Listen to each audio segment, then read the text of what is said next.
Masjid Al-Muhajirin, Puri Suryajaya, yang semoga dimuliakan oleh Allah Subhanahu wa ta'ala.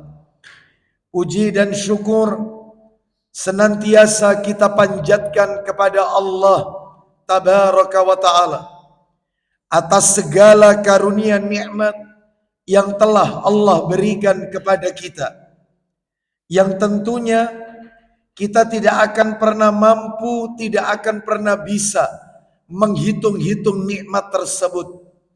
Dan di antara nikmat yang Allah karuniakan kepada kita, yang kita rasakan pada pagi hari ini adalah Allah Subhanahu wa ta'ala kembali mempertemukan kita tetap dalam rangka melaksanakan amalan-amalan ketaatan kepada Allah Subhanahu wa ta'ala.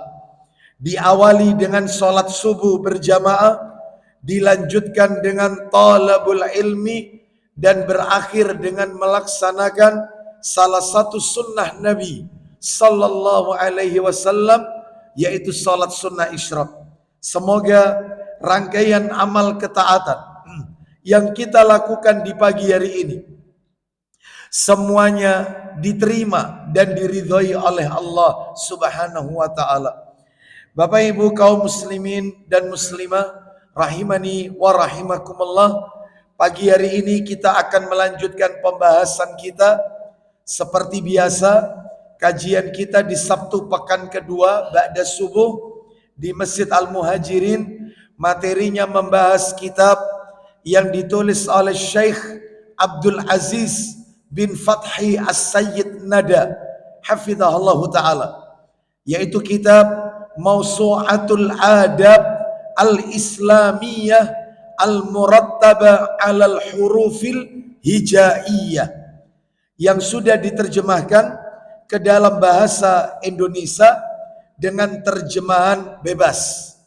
Ensiklopedi Adab Islam menurut Al-Quran dan As-Sunnah. Menurut catatan saya, pada bulan yang lalu kita telah menuntaskan pasal yang ke-5, adab al-istikharah. Nah, yaitu adab salat istikharah. Itu sudah kita bahas, sudah tuntas pada bulan yang lalu. Maka pada pagi hari ini kita melanjutkan pasal yang ke-6, masih di bab yang pertama, huruf alif. Karena memang buku ini disajikan dalam daftar isinya sesuai dengan huruf hijaiyah, alif, ba, ta, sa, dan seterusnya. Dan kita masih berada di bab yang pertama, huruf alif, pasal yang ke-6. Apa itu? Adab al-istiqadhu minan naum. Karena istiqadhu itu menggunakan huruf alif. Adab al-istiqadhu minan naum. Apa itu? Adab bangun dari tidur. Adab bangun dari tidur. Bapak Ibu sekalian rahimani wa rahimakumullah, sebelum kami sampaikan satu persatu bagaimana adab bangun dari tidur, maka perlu Bapak Ibu ketahui bersama, tidak ada petunjuk terbaik di muka bumi ini kecuali petunjuk Rasulullah sallallahu alaihi wasallam. Bahkan kalau ingin mendapatkan kenikmatan yang kekal dan abadi, yaitu surga Allah Azza wa Jalla, maka tentunya harus mengikuti jalan yang diajarkan oleh Rasulullah sallallahu alaihi wasallam. Sebagaimana Nabi bersabda dalam riwayat Bukhari, kullu ummati yadkhulunal jannah. Setiap umatku pasti masuk ke surga. Namun Nabi belum menyelesaikan hadis itu. Masih koma hadis itu. Illa man aba. Kecuali orang yang enggan. Maka salah seorang di antara para sahabat bertanya. Qila. Mereka salah seorang dari para sahabat bertanya. Waman ya'ba ya Rasulullah. Lalu siapa orang yang enggan itu wahai Rasulullah? Apa ada orang tidak punya keinginan untuk masuk surga? Kan Nabi mengakhiri sabdanya, kecuali orang yang enggan. Maka Nabi menjawab, qala man ata'ani dakhalal jannah wa man asani faqad aba. Siapa yang mentaatiku, mengikuti apa yang aku ajarkan, maka dia berada di surga. Wa man asani, dan siapa yang mendurhakaiku, siapa yang tidak mengikuti jejakku, itulah orang yang enggan. Ini menunjukkan kepada kita bahwasanya untuk menikmati yang namanya surganya Allah Azza wa Jalla kelak di yaumil akhir, tidak ada jalan lain kecuali mengikuti Nabi sallallahu alaihi wasallam. Bahkan kata Al-Imam Al-Barbahari rahimahullah dalam kitabnya Syarhus Sunnah, beliau mengatakan al-Islamu huwa sunnah was sunnatu hiyal Islam. Islam itu adalah sunnah dan sunnah itu adalah Islam.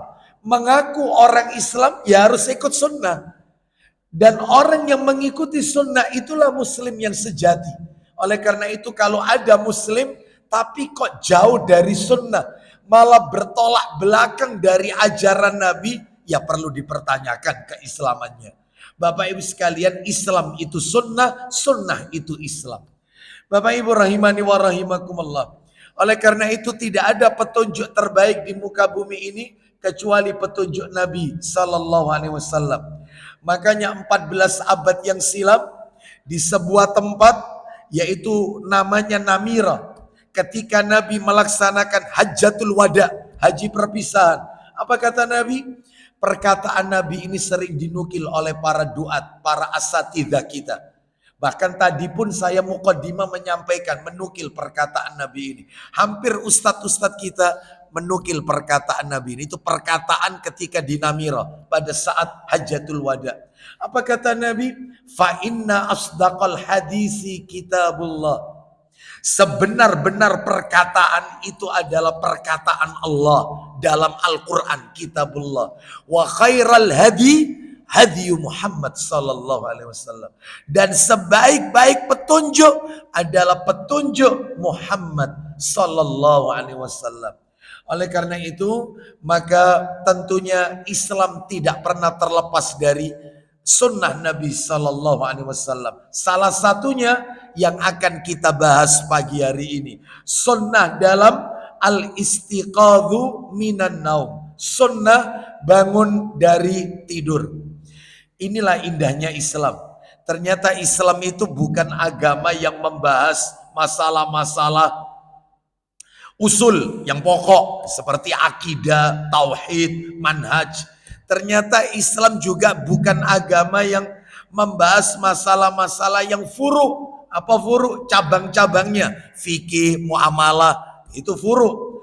Tetapi Islam juga menyentuh masalah-masalah yang dianggap remeh oleh sebagian kaum muslimin. Masalah buang hajat, masuk keluar masuk toilet, termasuk bangun dari tidur.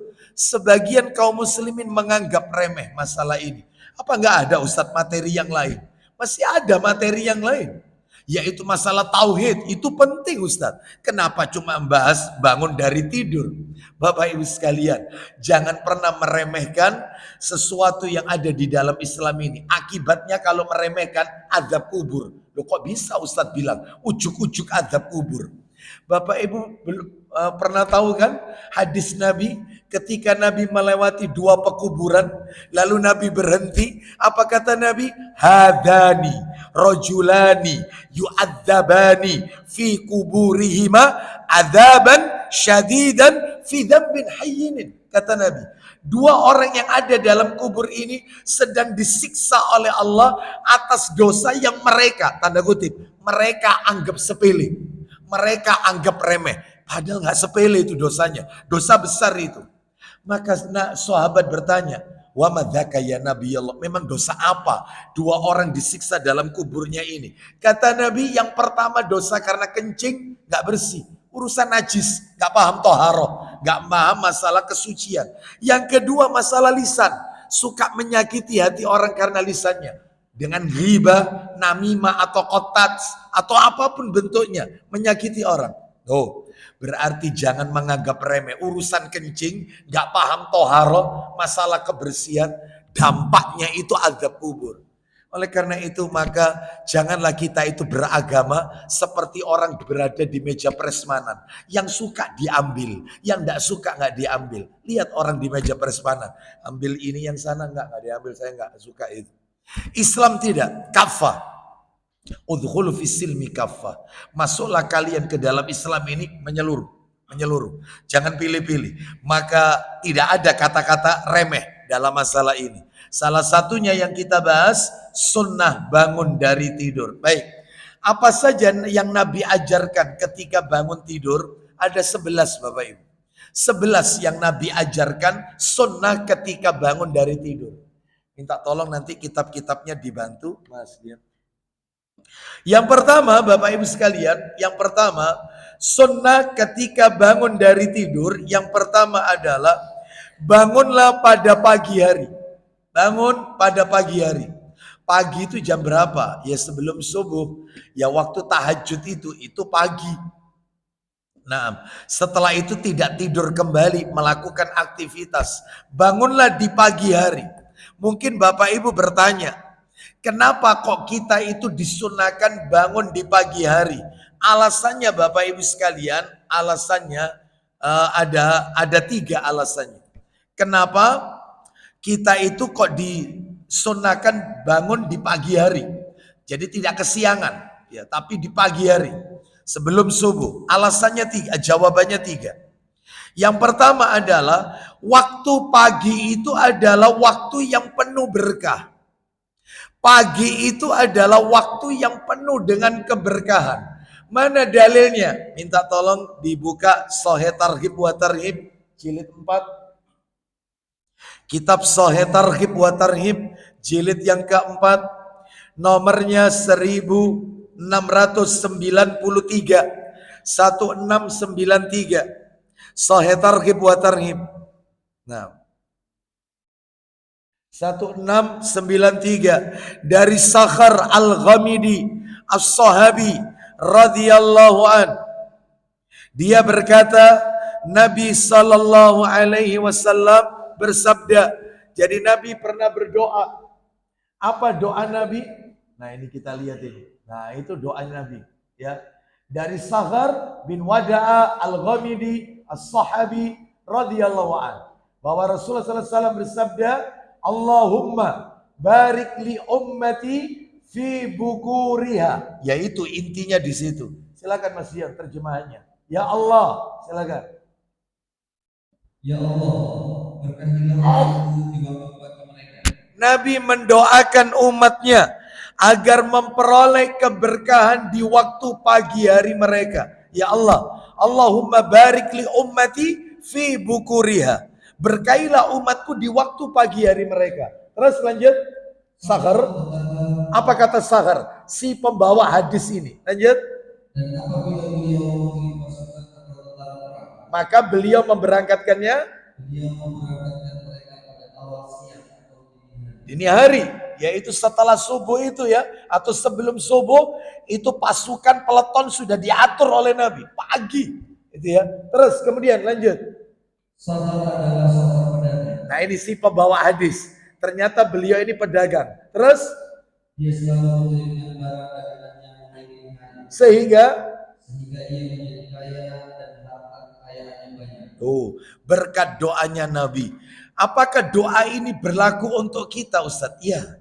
Kita ini juga umatnya. Maka siapa saja di antara kita yang bangun sebelum subuh di pagi hari ya, maka mendapatkan doa berkah dari Rasulullah sallallahu alaihi wasallam.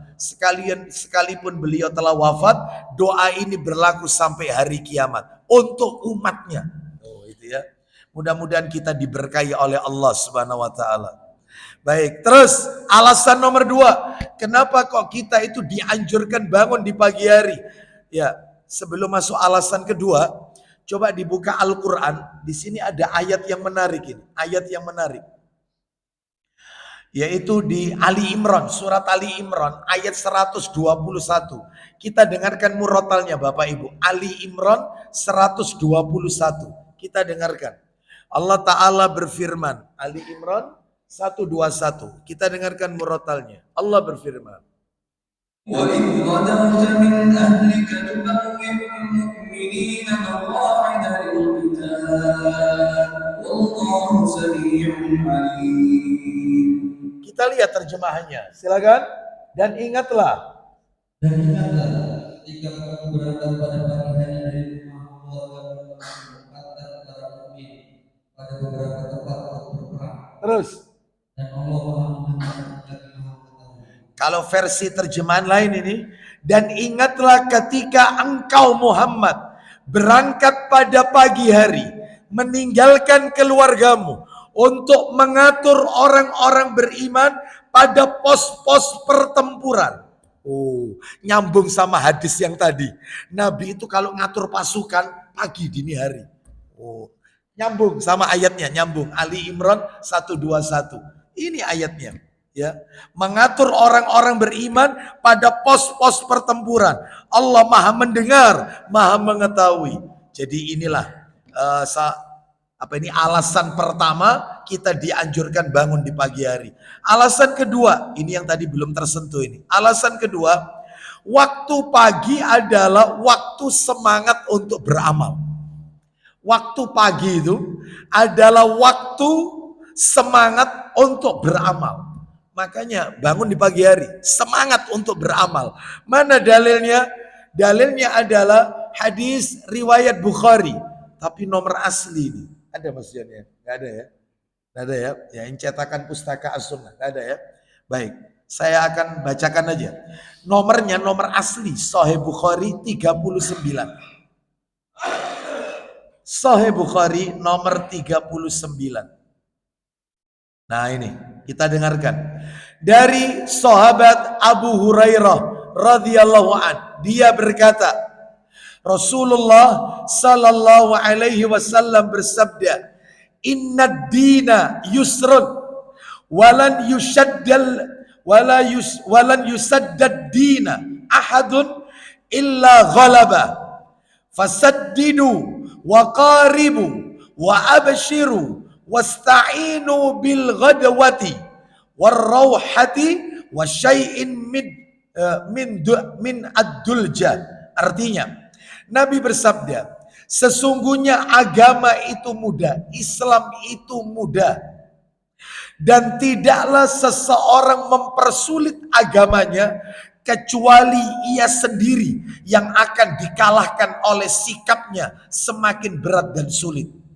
Maka bersikap istiqomalah kalian, mendekatlah kalian kepada kesempurnaan, bergembiralah atas pahala yang menanti, dan manfaatkanlah dengan beramal pada waktu pagi dan sore hari, serta sebagian waktu malam. Berarti kalau begitu berdasarkan hadis ini, waktu pagi itu adalah waktu semangat untuk beramal. Kita disuruh istiqomah, terus kemudian beramal sebanyak-banyaknya waktu pagi, sore, serta sebagian waktu malam. Maksudnya tahajud. Nah ini ya. Baik, kita lanjutkan. Alasan nomor 3 sekarang. Nah ini agak banyak sedikit nomor 3 ini. Apa alasannya kita dianjurkan bangun di pagi hari? Alasannya yang ketiga ini adalah, ternyata bangun di pagi hari ini kebiasaannya para nabi dan rasul serta orang-orang soleh terdahulu. Makanya panjenengan yang kebiasaan bangun jam 3, setengah 3 sebelum subuh lah, sebelum subuh tahajud, lanjut dengan sholat sunnah qobliyah subuh, lanjut sholat subuh, setelah itu zikir pagi petang, lanjut melakukan aktivitas. Maka jawabannya adalah itulah kebiasaannya para nabi dan rasul yang terdahulu. Maka kita sama dengan melakukan sunanul fitrah. Apa itu sunanul fitrah? Sunnah-sunnah yang dikerjakan oleh nabi-nabi terdahulu, sunnahnya para rasul terdahulu. Loh, kalau memang itu sunnahnya para nabi, para rasul terdahulu, dalilnya di mana? Nabi-nabi itu yaitu mereka bangun di pagi hari dan melakukan aktivitas ibadah mulai dini hari itu, pagi hari. Mana dalilnya? Saya berikan beberapa bukti dalil di antaranya. Nabi Dawud alaihi salam, Nabi Dawud ini, Nabi Dawud, ayahnya Nabi Sulaiman alaihi salam. Nabi Dawud alaihi salam diperintahkan untuk berzikir pagi dan petang. Jadi panjenengan yang suka zikir pagi petang, zikir pagi petang, ayat kursi, al-ikhlas 3 kali, al-falak 3 kali, an-nas 3 kali, asbahna wa asbahal mulku lillah walhamdulillah la ilaha illallah wahdahu la syarikalah lahul mulku wa lahul hamdu wa huwa ala kulli syai'in qadir rabbi as'aluka dan seterusnya ya, sampai rabbi a'udzubika dan seterusnya sampai Allah apa ini Allahumma anta rabbi sampai kemudian Allahumma afini fi badani Allahumma afini sampai seterusnya Allahumma inni as'alukal afiyata fid dunya wal akhirah Allahumma inni as'alukal afwa wal afiyata fi dini wa dunyaya wa ahli wa mali Allahumma astur dan seterusnya sampai astaghfirullah wa atubu ilai 100 kali subhanallah wa bihamdi 100 kali dan seterusnya ya. Ternyata Nabi Dawud alaihissalam Allah perintahkan itu. Lu di mana dalilnya? Nabi Dawud itu ya zikir pagi, ya zikir petang. Dalilnya ada di Quran. Lu di Quran? Iya, Quran. Suratnya minta tolong surat nomor 38. Sot. Surat Sot. Surat nomor 38. Sot. Ayatnya Bapak Ibu, sebentar. Surat 38, ya betul Sot. Ayatnya 18. Ayatnya 18. Allah Ta'ala berfirman, Sot ayat 18. Inna sakharna al-jibala la'ahu yusabbihna bil-'ashiyyi wal-ishraq. Isyraq, syuruk. Ya, ada salat sunnah isyraq. Gitu ya. Silakan, ayo silakan. Sesungguhnya kami menundukkan gunung-gunung untuk bertasbih bersama dia Daud di waktu petang dan pagi. Di waktu petang dan pagi. Oh, ya kan? Ini menunjukkan bahwasanya gunung-gunung itu juga bertasbih. Ya. Nabi Dawud pun juga diperintahkan zikir pagi, zikir petang, zikir petang, zikir pagi. Baik, kita lanjutkan. Makanya Bapak Ibu sekalian, ini menunjukkan kepada kita bahwasanya ini adalah ajarannya apa ini? Para nabi dan rasul terdahulu. Kita lihat lagi, itu tadi kan Nabi Daud. Sekarang kita lihat kebiasaannya Nabi Muhammad Rasulullah Sallallahu Alaihi Wasallam. Apa kebiasaan beliau? Di pagi hari setelah sholat subuh nih, beliau tidak beranjak dari tempat duduknya sampai matahari terbit. Sampai matahari terbit. Nabi Daud sudah, sekarang Rasulullah. Nanti ada lagi nanti yang lain. Sampai matahari terbit. Jadi setelah sholat subuh nggak pulang. Duduk sampai matahari terbit. Beliau berzikir kepada Allah Azza wa Jalla. Mana dalilnya? Dalil. Sahih Muslim. Minta tolong dibuka Sahih Muslimnya. Nomor 630. Itu yang cetakan terjemahan. Ya, insya Allah Mas Dion ada itu. 630. Kalau nomor aslinya Bapak Ibu, yang terbiasa pakai nomor asli ya, 670, beda nomor aja. Ya, kalau dicetakan terjemahan 630, kalau nomor asli 670. Kita dengarkan, silakan dibaca dari mana itu? Dari Jabir. Ya, dia bertanya kepada Jabir, betul. Dia bertanya kepada Jabir bin Samurah radhiyallahu anhu, katanya, pernahkah Anda duduk bersama-sama Rasulullah sallallahu alaihi wasallam? Akunta tujalisu Rasulullah sallallahu alaihi wasallam? Qala na'am. Katsiran kana la yaqumu min musallahu alladhi yusalli fihi subha. Silakan. Jawab Jabir, ya, seringkali. Terus sudah sholat subuh, beliau belum berdiri dari tempatnya sholat hingga matahari terbit. Apabila matahari telah terbit, barulah beliau berdiri. Sedangkan para sahabat bercakap-cakap sesama mereka. Terus memperkatakan urusan mereka semasa jahiliyah. Lalu mereka tertawa-tawa dan Nabi sallallahu alaihi wasallam tersenyum. Baik, setelah subuh berzikir. Begitu matahari terbit, setelah itu kemudian Nabi beranjak, yaitu akan keluar dan para sahabat berbincang-bincang tentang masa jahiliyah dulu. Nah, mereka tertawa-tawa dan Nabi mendengar itu, Nabi tersenyum melihat mereka yang dilakukan oleh para sahabat. Jadi artinya di sini adalah inilah kebiasaan Nabi setelah subuh tidak tidur. Dari tadi nggak ada ya. Itu Nabi Daud nggak tidur ya. Terus Nabi Muhammad SAW setelah subuh nggak tidur, langsung zikir beribadah kepada Allah. Bahkan diawali sebelumnya. Ya. Sekarang kita tunjukkan bukti yang nomor 3. Kebiasaannya para nabi, para rasul dan orang-orang soleh. Sekarang kita lihat bukan nabi, bukan rasul, tapi orang soleh. Siapa itu? Ibnu Abbas radhiyallahu anhu. Dalilnya, lah di sini tidak ada. Sahih Muslim nomor asli. Nomornya 822. 822. Saya bacakan aja. Ibnu Abbas radhiyallahu anhu ketika melihat anaknya tidur di waktu pagi, tidur setelah subuh, maka beliau menegur anaknya sambil mengucapkan, lihat kata sang bapak kepada anaknya, Ibnu Abbas kepada anaknya. Nah, beliau mengatakan, "Qum atanamu fis sa'ati allati tuqassamu fihi al-arzaq." Apa kata Ibnu Abbas? Bangun. Apa engkau tidur pada waktu di mana rizki sedang dibagikan? Rizki sedang dibagikan kok malah tidur? Bangun. Itu. Makanya kita sebagai orang tua jangan membiarkan anak kita ojo sakno. Ya, bengi mulai ini soalnya apa iki ya. Habis kuliah tadi malam ake tugas ya kampus sakno. Jangan. Ya, bangun. Gak ada. Jangan tidur setelah subuh. Kecuali Bapak Ibu uzur sakit, butuh istirahat. Itu. Bahkan dokter menganjurkan Bapak harus butuh banyak istirahat. Seperti itu. Kecuali itu. Mungkin karena pengaruh obat. Habis sholat dia tidur lagi dan seterusnya. Ya, maka dalam hal ini uzur. Boleh. Kita lanjutkan. Yang berikutnya. Masih kebiasaan orang soleh, yaitu Ibnu Mas'ud radhiyallahu an. Disebutkan bahwasannya sahabat Ibnu Mas'ud radhiyallahu an setelah sholat subuh beliau berzikir hingga matahari terbit. Dari tadi zikir sampai matahari terbit. Oh itu.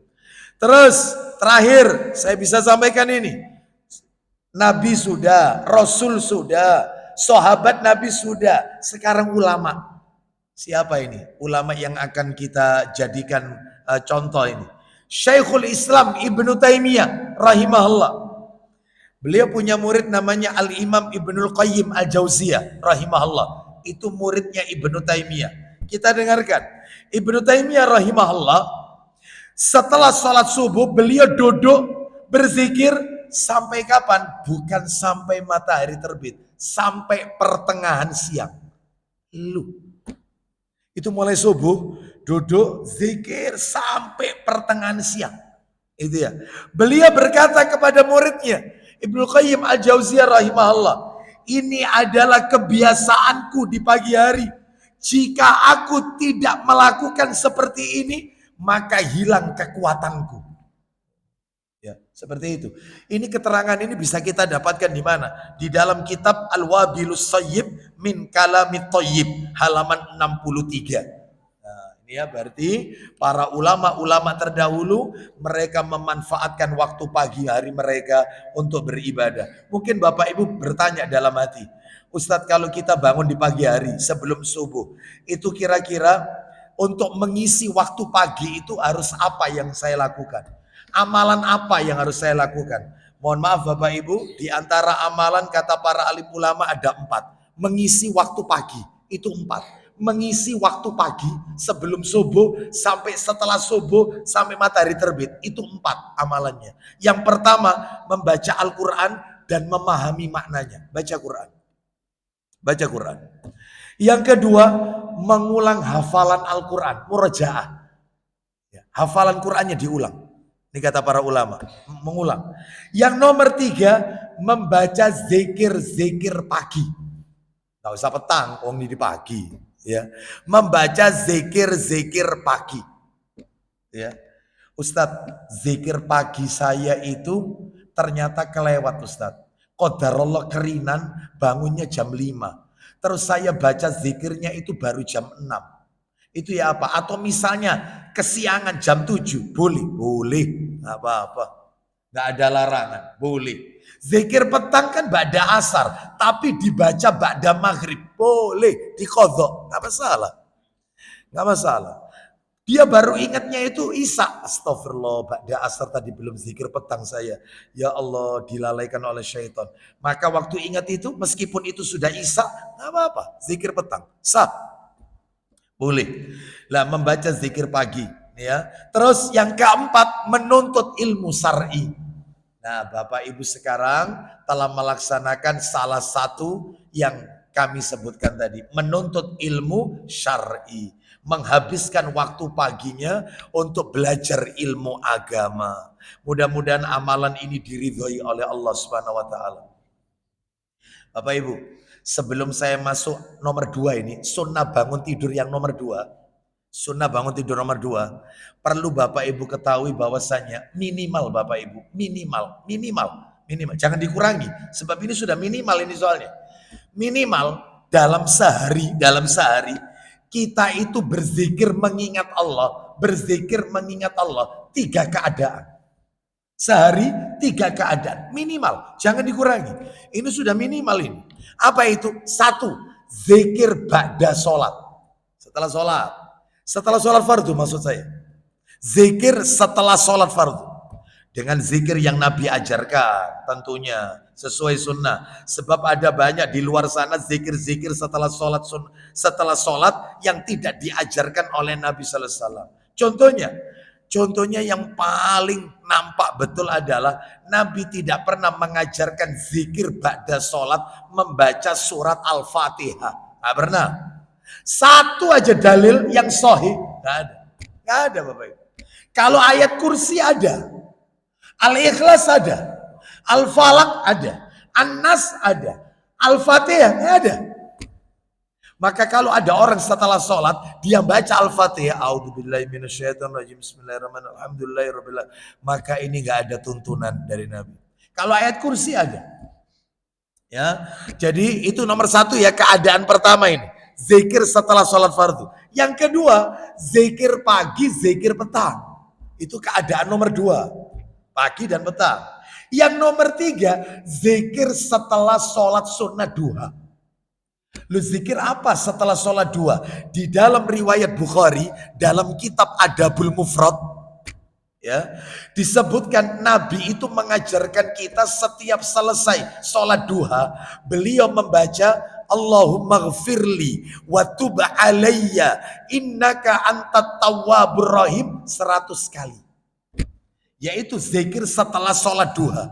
Allahumma gfirli, ya Allah ampunilah aku, wa tub alayya, terimalah taubatku, innaka antal ghafurur rahim, sesungguhnya engkau adalah innaka antat tawwabur rahim, sesungguhnya engkau maha penerima taubat dan maha penyayang. Nah, seperti itu. Tidak ada Bapak Ibu doa yang beredar, yaitu yang familiar di sebagian kaum muslimin setelah sholat duha. Ya Allah, apabila rizkiku masih di langit, turunkan. Kalau rizkiku masih di bumi, keluarkan. Kalau rizkiku masih jauh, dekatkan. Kalau rizkiku bercampur dengan barang yang haram, sucikan. Maaf, itu dalilnya dhaif Bapak Ibu.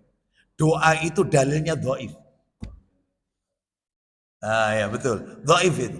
Yang benar itu Allahumma gfirli wa tub alayya innaka antat tawwabur rahim. 100 kali. Ya, baik. Dan kalau bisa Bapak Ibu lebih dari itu tentunya bagus. Kenapa? Saya katakan kalau bisa lebih dari 3 tadi. Kenapa? Maaf. Bapak Ibu tahu cirinya orang munafik? Maaf ya, saya minta maafin. Ciri-ciri orang munafik. Orang munafik itu mereka ini kalau berzikir mengingat Allah sedikit sekali. Ciri orang munafik itu kalau berzikir sedikit. Supaya hati kita tidak terjangkit sifat nifak, kemunafikan, maka perbanyak zikir. Sebab kalau kita sedikit mengingat Allah, maka apa bedanya dengan ciri-ciri orang munafik sedikit sekali? Mana dalilnya Ustadz? Orang munafik itu kalau berzikir sedikit sekali, mengingat Allahnya dikit. Dalilnya An-Nisa ayat 142. Ada dalam Al-Quran. Kita dengarkan An-Nisa 142. Coba An-Nisa ayat 142. Minta tolong Mas Dion. An-Nisa 142. Ketemu? An-Nisa 142. Nah itu kita lihat murotal, kita dengarkan murotalnya sambil dilihat ayatnya. Allah Ta'ala berfirman.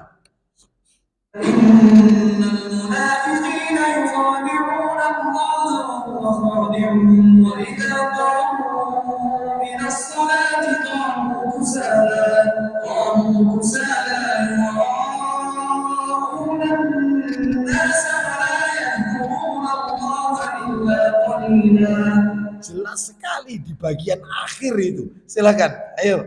Sesungguhnya orang munafik itu menipu Allah. Dan Allah akan membalas kebaikan mereka. Apabila cirinya orang munafik, satu. Dan apabila mereka berdiri untuk sholat, maka mereka berdiri dengan malas. Ciri yang kedua, mereka bermaksud ria dengan sholat di hadapan manusia. Ciri orang munafik itu selalu ria.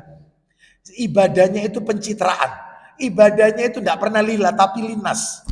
Linas.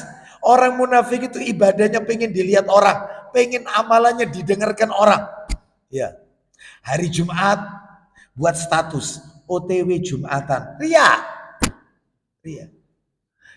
Alhamdulillah Jumat barokah 50 bungkus telah terkirim.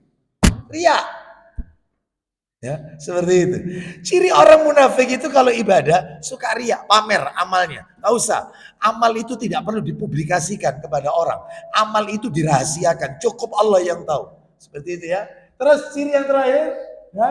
Dan tidaklah mereka menyebut Allah kecuali sedikit sekali. Zikirnya sedikit. Maka kita kalau nggak pengen jadi orang munafik, perbanyak. Orang banyak berzikir, itu pahalanya Bapak Ibu. Oh besar. Ayo kita lihat ini, kita lihat surat 33. Surat 33 Al-Ahzab ayatnya 35. Al-Ahzab 35. Surat 33 ayat 35. Ketemu? Dibesarin dikit. Nah, sambil lihat ayatnya, kita dengarkan murotalnya. Allah Ta'ala berfirman. Surat 33 ayatnya ayat 35. Ayat ini sering kali kita dengarkan Bapak Ibu sekalian. Kita dengarkan. Allah berfirman. Innal muslimina wal muslimati wal mu'minina wal mu'minati wal qanitina wal qanitat was sadiqina was sadiqati was sabirina was sabirat wal khashirina wal khashiati wal mutasaddiqina wal mutasaddiqat والصائمين والصائمات والحافظين فروجهم والحافظات والذاكرين الله كثيرا والذاكرات أعد الله لهم مغفرة وأجرا عظيما. Silakan. Sesungguhnya laki-laki dan perempuan yang muslim. Terus. Laki-laki dan perempuan yang mukmin. Kemudian. Laki-laki dan perempuan yang tetap dalam ketaatannya. Kemudian. Laki-laki dan perempuan yang benar. Maksudnya jujur. Lanjut.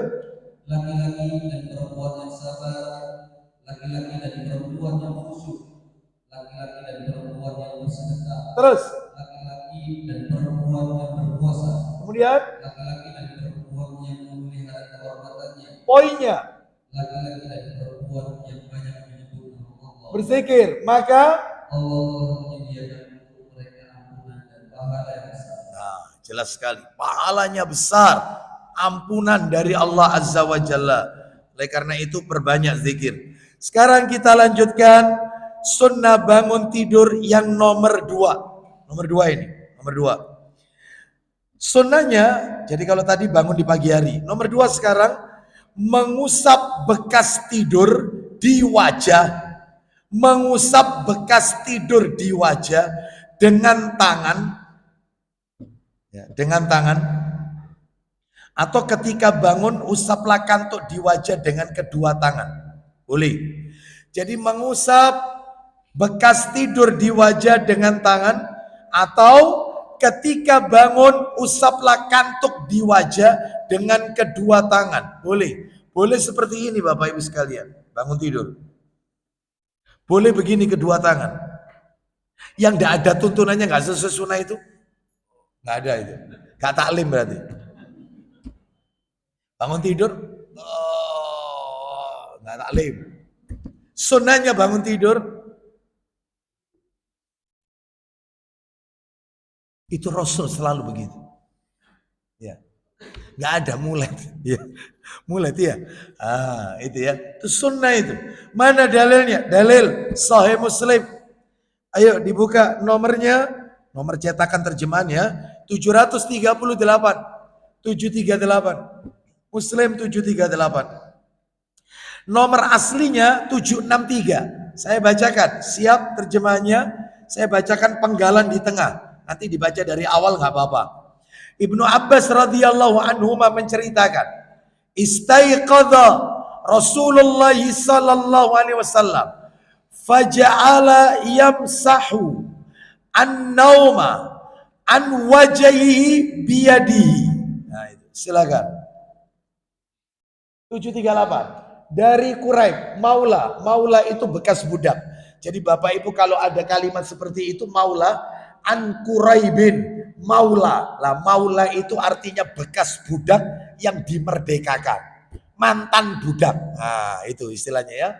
Ayo, namanya Quraib. Quraib itu mantan budaknya Ibnu Abbas. Ayo dibaca Mas Dian dari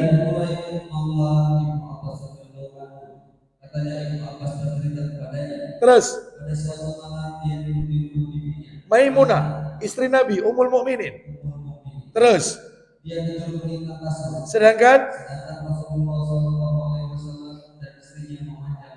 beliau tidur, ingat ya, pertengahan malam. Setelah itu itu yang perlu digarisbawahi, menyapu kantuk dari mukanya. Sampai itu aja, nanti itu akan kita baca lagi. Yang nomor 3, berdoa ketika bangun tidur. Bangun tidur baca doa. Setelah menyapu kantuk, terus baca doa. Apa doanya? Insya Allah Bapak Ibu hafal. Coba dibuka Sahih Muslim.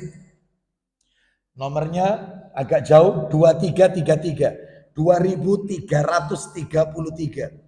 2333. 2000, nomor aslinya 2711, nomor asli 2333. Nah itu kelewatan.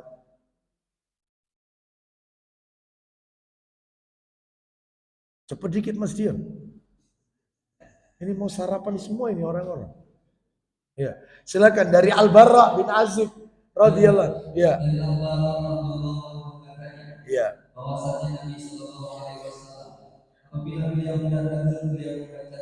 Baik, kalau mau tidur itu Allahumma bismika ahya wa bismika amut, atau versi lain boleh bismika Allahumma ahya wa bismika amut, atau Allahumma-nya ditaruh di depan, sama-sama boleh. Terus lanjut aja, wa idastaiqadha. Nah itu wa idastaiqadha qala alhamdulillahilladzi ahyana ba'dama amatana wa ilaihin nusyur. Baca terjemahnya bagian bawah. Bapak catatan kaki. Nah, itu nomor 66. Silakan. Segala puji bagi Allah yang telah menghidupkan setelah mematikan dan kepadanya coba artinya, coba Bapak Ibu lihat. Segala puji bagi Allah, memuji Allah. Lah ini yang penting ini. Yang telah menghidupkan kami setelah mematikan. Ya. Loh memangnya kita mati? Ya. Orang tidur itu Bapak Ibu, maka dia ini mati sementara, tetapi ruhnya dikembalikan. Mana itu dalilnya? Orang tidur itu ruhnya diambil oleh Allah, mati sementara, tapi dikembalikan lagi. Makanya tidak usah kaget, orang tidur itu ruhnya ketemu dengan ruh orang tuanya yang telah wafat. Ketemunya di mana? Alam ruh. Ketemu di alam ruh. ketemu ibunya, ketemu bapaknya itu. Bahkan bapaknya diajak ngobrol nggak bisa, diajak ngomong nggak bisa, tapi ketemunya di mana? Alam roh, ketemu dengan anaknya yang sudah meninggal mungkin, seperti itu. Ya, jadi mana ini dalilnya? Sedangkan kalau orang mati, ruhnya itu diambil dan ditahan, nggak bisa balik lagi.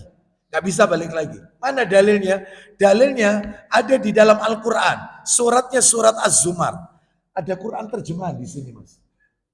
Saya butuh Quran terjemahan. Jangan yang ini. Jangan yang aplikasi Quran di Android. Jangan. Hah? Hah? Ini ya? Oh ini ya? Baik. Quran surat 39. Quran surat 39. Sebentar. Quran surat 39. Ayatnya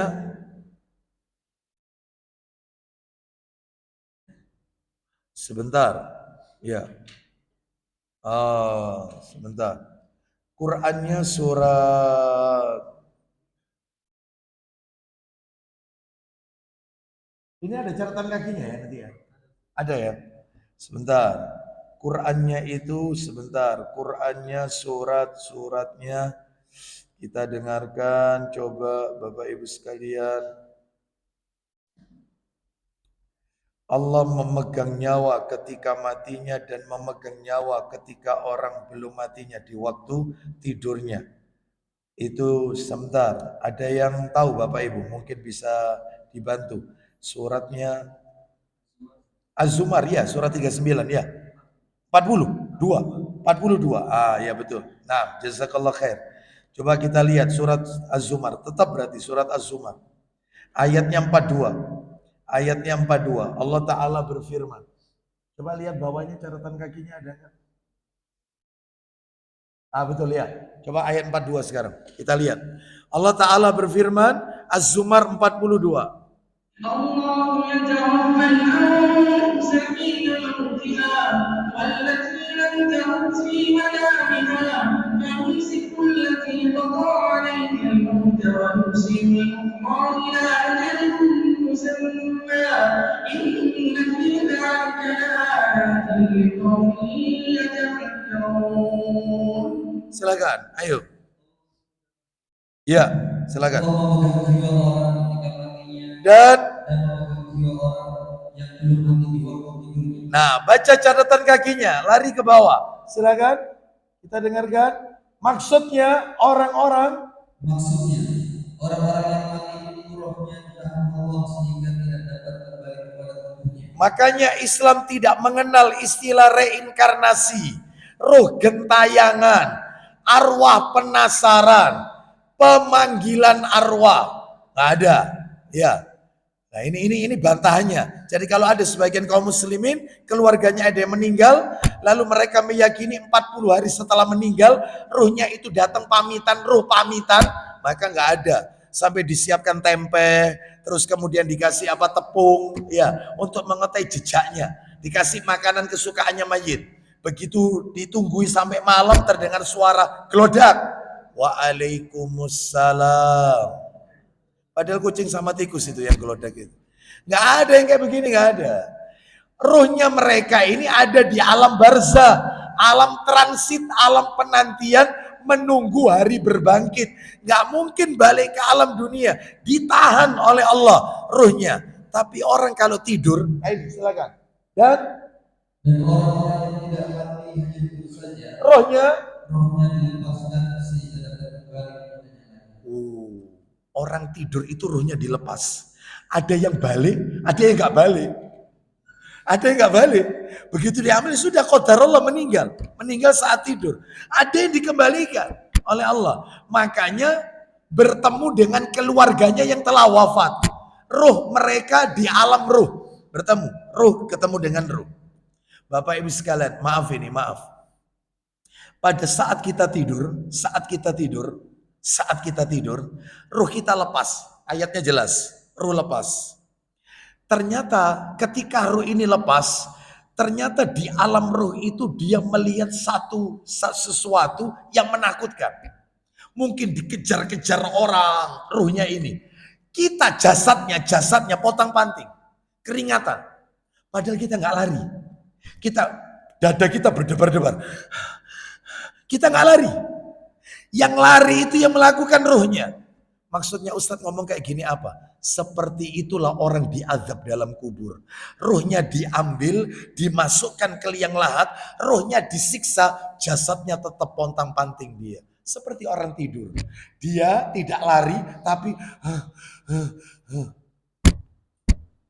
seperti itulah azab kubur. Ruhnya diazab di alam barzah, yaitu di alam ruh. Maka jasadnya tetap merasakan sakitnya. Sama. Seperti itu. Oleh karena itu Bapak Ibu sekalian, maka ketika kita bangun, ucapkan rasa syukur kita. Doanya tadi itu. Alhamdulillahilladzi ahyana ba'dama amatana wa ilaihin nusyur. Nah itu dihafalkan, doa bangun tidur Bapak Ibu sekalian. Ya. Bapak Ibu rahimani wa rahimakumullah. Yang unik lagi saat ruh itu keluar dari jasad masih ingat sama sholat tahajud. Orang kalau sholat subuh wajar ingat, kenapa? Dia ruhnya nempel di jasad, dia dengar. Sholat zuhur ruhnya nempel, dia dengar. Sholat asar, adzan maghrib, adzan isya, dia dengar dan dia melaksanakan sholat. Kenapa? Ruhnya nempel sama jasad dan dia dengar. Tapi tahajud gak ada adzan ini. Tidak ada adzan. Ruhnya lepas dari jasad. Tiba-tiba langsung bangun. Istimewa itu. Istimewa itu. Ya, itu istimewa. Makanya sholat tahajud ini satu-satunya sholat sunnah yang Allah cantumkan dalam Al-Quran. Surat Al-Isra itu sholat tahajud. Karena gak ada yang ngingetkan, ruhnya lepas dari jasad masih ingat. Makanya bagi kita yang belum terbiasa harus dipaksa, dibiasakan. Nanti lama-lama akan terbiasa. Gak pakai jam beker, gak pakai kita pesan kepada pasangan hidup kita, istri kita, suami kita. Ya bangun jam 2 wis biasa. 2:30 bangun sholat. Seperti itu. Agak mepet sedikit, ya berarti nanti tidak 11 rakaat, ya mungkin 6 plus witirnya 3. Artinya bangun dengan sendirinya, nggak ada yang bangunin. Maka itu yang spesial dari sholat tahajud. Ya, kalau sholat-sholat yang lain ada adzan. Baik, kita lanjutkan, kita tutup sampai nomor 4. Ya ini waktunya, nomor 4 aja. Membaca zikir berikut apabila tersentak bangun dari tidur. Membaca zikir berikut ini, nanti kita lihat di layar. Insya Allah Mas Dion punya kitabnya ini. Membaca zikir berikut ini apabila tersentak bangun dari tidur. Contohnya tersentak tindian. Jadi tidur terus menggigau, tindian. Kata pasangan kita, mimpi apa? Ya, ada apa kamu? Kok kamu kok teriak-teriak dalam tersentak dalam tidur. Maka ada doanya itu Bapak Ibu. Apa doanya? Ayo kita dengarkan, kita baca sama-sama ya. Coba dibuka Tirmidzi. Kitab Tirmidzi ada kan? Jilid 3. Nah, ya betul ini Tirmidzi. Betul. Nomornya 3528. 3528. Tirmidzi 3528. 3528. Kalau punya ini gak usah tunggu kitab Bapak Ibu. Ya tetaplah harus beli kitab ya. Seperti itu. 3528. Kita lihat. Nah itu. Takut ketika tidur. Kita lihat nama perawi terakhir. Syu'aib. Ya, dari kakeknya Amr. Syu'aib. Naik ke atas. Kita butuh teks Arabnya. Naik atas. Bentar. Rasulullah SAW bersabda qala, itu aja. Qala idza fazi'a ahadukum fin naumi falyaqul. Lah itu doanya itu. A'udzu bikalimatillahi tammat min ghadabihi wa iqabihi wa syarri ibadihi wa min hamazati syayatin wa ayyahdurun. Sampai situ aja. Wa ayyahduruni. Nah, sampai situ. Ayo dibaca dari Amr, yaitu Syu'aib, atau dari Amr bin Syu'aib, dari ayahnya yaitu Syuaib, dari kakeknya yaitu Amr. Ayo dibaca. Dari Amr yaitu Syuaib dari kakek Amr bahwa Rasulullah SAW bersabda. Isinya, stop. Ya terus. Apabila salah seorang di antara kalian takut ketika tidur, ya tersentak tidurnya, maka nah ini itu doanya. A'udzu bikalimatillahi tammat min ghadabihi wa iqabihi wa syarri ibadihi wa min hamazatis syayatin wa ayyahdurun. Silakan. Aku berlindung dengan kalimat-kalimat Allah yang sempurna dari kemarahan dan siksaan. Juga dari kejahatan hamba-hambanya serta dari bisikan-bisikan setan dan mereka yang akan mendatangiku. Ya, Bapak Ibu sekalian, maaf, berdasarkan dalil ini yang pernah saya ikuti ya, daurah ruqyah 3 hari, yaitu di Malang di tempat pondoknya Ustadz Agus Hasan Basori, hafizahullah taala, Mahat Al-Um 3 hari. Itu di situ disebutkan orang itu kalau suka tindian, menggigau, maka Bapak Ibu kalau pengen tahu jin itu mau ikut seseorang, itu kalau dia ketika tidur suka tindian, itu berarti dia mau ikut kita. Makanya ada dalilnya di sini, dan mereka akan mendatangiku. Aku berlindung kepadamu ya Allah dari syaitan yang mana mereka akan mendatangiku. Karena ciri-cirinya orang itu akan dimasuki jin. Salah satunya nih ya, yang pertama adalah kalau tidurnya itu suka tindian. Gak tidur siang, gak tidur malam, mesti mimpi buruk. Selalu mimpi buruk. Itu berarti dia mau ikut kita. Nah ini makanya baca doanya nih, dihafalkan ini doanya. Supaya dia gak ikut kita. Itu satu. Yang kedua, cirinya mereka mau ikut kita, jin ini, adalah orang kalau tidur giginya itu berbunyi, gemerutu. Tok, tok, tok, tok, ruk, ruk, ruk, ruk, ruk. Itu tandanya mau ikut. Makanya diruqyah. Ruqyah mandiri, nggak usah manggil juru ruqyah, nggak usah. Zikir pagi petang, makan kurma ajwa 7 butir setiap pagi, ya. Ayat kursi mau tidur, ya, dan seterusnya. Lalu kemudian meniupkan dulu ke tangan, lalu baca Al-Ikhlas, Al-Falak, An-Nas, lalu diusapkan. Setelah itu ditiupkan dulu, lalu Al-Ikhlas. Loh, bukan baca terus niup, bukan. Kita kadang-kadang kan baca sampai kulatur terus ditiupkan, terus diusapkan, bukan. Niup dulu baru baca. Itu Bapak Ibu sekalian. Nah, jadi itu salah satunya. Di antaranya yang lain banyak, ya. Suka pernah pasang susu, ya. Itu berarti nanti dia akan ikut kita. Suka belajar ilmu tenaga dalam, ya. Seperti itu. Maka yang seperti ini hindari. Rumahnya banyak patung, makhluk bernyawa, ya. Gambar-gambar makhluk bernyawa. Itu juga pemicu. Bapak Ibu sekalian rahimani wa rahimakumullah, saya cukupkan sampai poin nomor 4. Adapun poin nomor 5 dan seterusnya, insya Allah kita akan sambung pada kesempatan yang akan datang, insya Allah. Baik, karena waktunya saya ada amanah di tempat lain, di luar kota, di Malang. Insya Allah kita sambung pada kesempatan yang akan datang saja. Kita tutup, mudah-mudahan jadi tambahan ilmu yang manfaat dan barokah. Semoga Allah jadikan kita orang-orang yang istiqomah menetapi sunnah Nabi Sallallahu Alaihi Wasallam dalam kehidupan kita sehari-hari. Wassallallahu ala nabiyyina wa ala alihi washabihi wasallam. Subhanakallahumma wa bihamdika asyhadu an la ilaha illa anta astaghfiruka wa atubu ilaik.